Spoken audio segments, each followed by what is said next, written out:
Okay everybody, this is Dave and we're going to make some easy black bean soup. This take me a few minutes to show you how to do it. So over here we've got just a small stock pot or a large saucepan, and we're just going to put a little bit of extra virgin olive oil down in there. Just enough to coat the bottom of the pan. Once we've got that pan heated, we're going to reduce that heat to about a medium high, and then we're going to throw in some fresh minced garlic. We want to keep that heat down because we don't want that stuff to burn. We've also got some shallots, which are a smaller, milder onion. They're going to help us add a little bit of flavor to this. Like I said, we don't want that stuff to toast up too much or too quickly. Just want to be able to have a nice little flavor base for everything else we're going to do here on our black bean soup.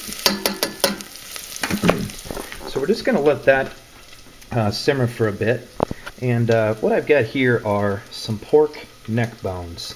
And these pork neck bones, I've just marinated those in a little bit of liquid smoke, and we've got some salt and pepper on those, and we're going to throw those in with our other seasonings.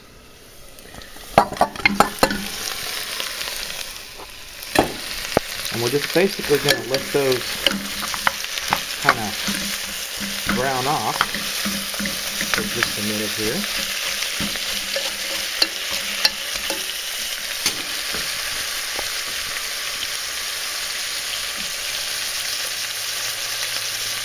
And just to add a little bit more zing, we've got a little bit of hot sauce.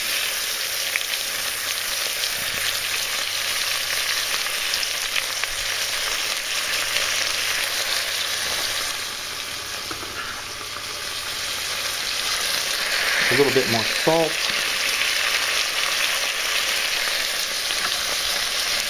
A little bit more pepper.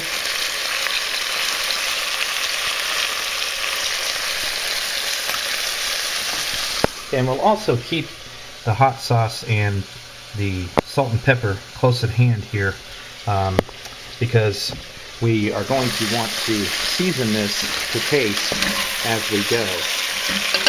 So at this point, if you need to, you can go ahead and increase the heat, the level of the heat a little bit on those neck bones.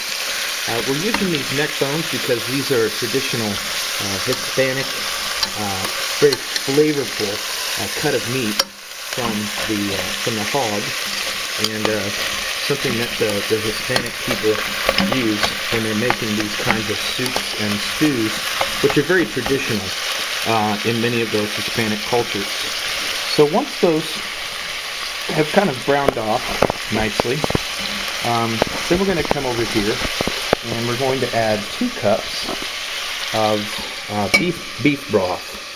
And that beef broth is going to help us, again, give a nice stock that's going to be really flavorful. And the reason that we want all these seasonings in here, along with this beef stock and the salt and pepper and the hot sauce and lots of garlic and onion and everything else, is because these black beans are sort of like a tomato. They're a very basic ingredient, and so they're going to absorb a lot of flavor, and so we want to make sure that we put a lot of flavor in here. So we're just going to go ahead and put a lid on that at this point and let that simmer. Again, leave it on medium. And over here we have our beans. I've cheated a little bit because I haven't taken dried beans and soaked them overnight and all that good stuff, but we do have some really good canned beans here, probably about 3 or 4 cans of beans depending on how many people you're cooking for. Should be plenty for what we're talking about doing. And all we're going to do is later on we're going to put those in. Once those neck bones have cooked down, we're going to take the bones out that are left and just leave that flavorful meat down in there. And then we're going to take that whole soup that we've made at that point, take half of it out, get it down to almost a puree in the food processor, and then combine it all together, and we'll have a really tasty soup. So that's all for now. Check back with us later when we make jambalaya and also a really good guacamole.